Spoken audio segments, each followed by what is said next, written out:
Trump just did something that will make the central bankers very angry. Now, at this point, everyone realizes, or maybe you don't realize, that America is really governed by the deep state and the central bankers, the U.S. Federal Reserve System. And the Federal Reserve, well, it's made up of private shareholders. It's a private corporation. It's not part of the government whatsoever. We know this.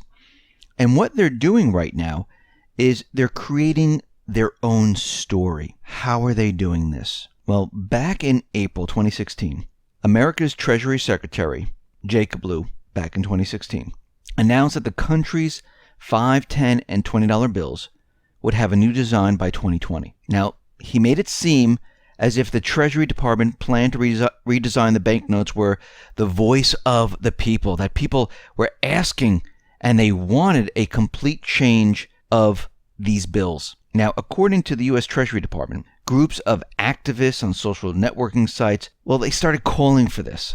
And they wanted people like First Lady Eleanor Roosevelt, Rosa Parks, who began the Black Civil Rights Movement, Wilma Mankiller, the first female chief of the Cherokee Nation, the Afro-American activist Harriet Tubman, and many others. The Treasury Department said nothing about how the suggestions were gathered and selected, how all this came about, but we can see this was the beginning. They wanted to push this agenda in America. Now, I'm sure everyone was looking at the bills going, I don't really care. No one really looks at them anyhow. It's a Federal Reserve note. It's not even currency from the U.S. government. It's a piece of paper and it signifies debt. But the whole point of it was to remove one individual, to completely erase the story of Andrew Jackson. This was their main goal here. And we can see right now that Trump, who at the point was still a presidential candidate, also responded in defense of the 7th President of the United States.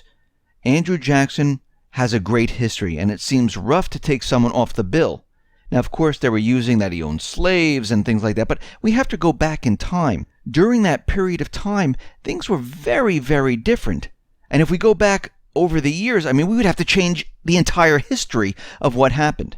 So, when Trump moved into the White House on January 20th, he immediately hung a portrait of Andrew Jackson in the Oval Office.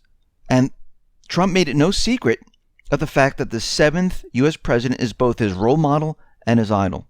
So the question is, why did they want Jackson removed from the bill?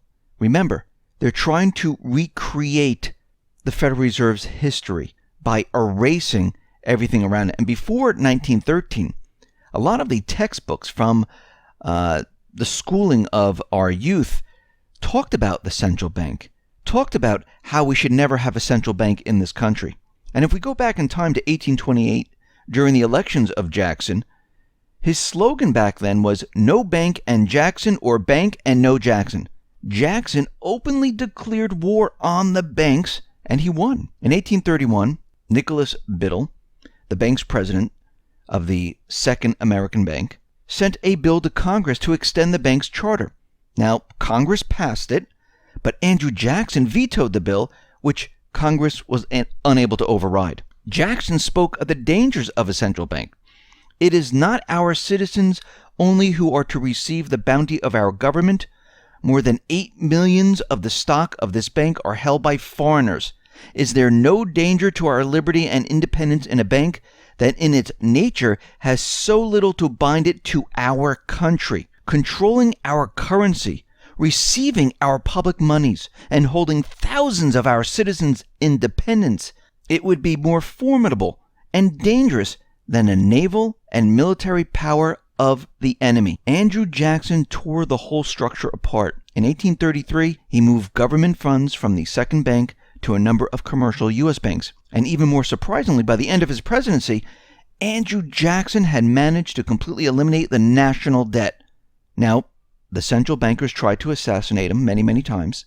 He was shot at, but they couldn't get rid of him. He died of natural causes later on. Before his death, he was asked what he regarded as his greatest achievement. Without hesitation, Andrew Jackson replied, "I killed the bank." Now, Trump took Andrew Jackson, hung his portrait in the Oval Office, which is a message to the bankers. And we understand that the Federal Reserve System right now, which was created back in 1913, and it's been over 100 years now, the money bosses have been in control of America for a very long time. They hate Andrew Jackson, and we can see why they really dislike Donald Trump. So the question is he going to get rid of the central bank? Is he going to make his move? Now, you can hear more of all of this in the full report, which is on the X22 Report YouTube channel. And those reports are Monday through Friday, one on Sunday, and they're between 6 and 7 Eastern Standard Time. And if you want to listen to incredible interviews, you can go to the X22 Report Spotlight YouTube channel, where you can hear interviews with Cliff High, you can hear interviews with David Morgan, you can hear interviews with Michael Snyder, you can hear interviews with David Stockman, Jim Rickards. So head on over to the X22 Report Spotlight YouTube channel, and you can hear all the interviews there.